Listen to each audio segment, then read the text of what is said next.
You know that classic image of a hacker, right? Someone in a hoodie, hunched over a keyboard in a dark room? Yeah, that's about a decade out of date.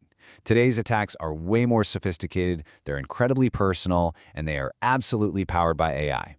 So let's break down what this modern threat actually looks like, and more importantly, how you can build a defense that stays one step ahead. And don't just take my word for it. As one huge creator put it after he nearly lost his entire channel, this can be very dangerous. The whole game is changed, and as we're about to see, even two-factor authentication, that security shield we all rely on, well, it might not be the iron wall you think it is. So let's get right into the biggest change. Today's attacks are personal. We've moved way beyond those generic spam emails. We're now dealing with highly targeted, multi-step operations that are designed to fool even the most careful of us. The first major threat we gotta talk about is called smishing, which is short for smart phishing. And this isn't just about a fake login page. It's a carefully constructed trap.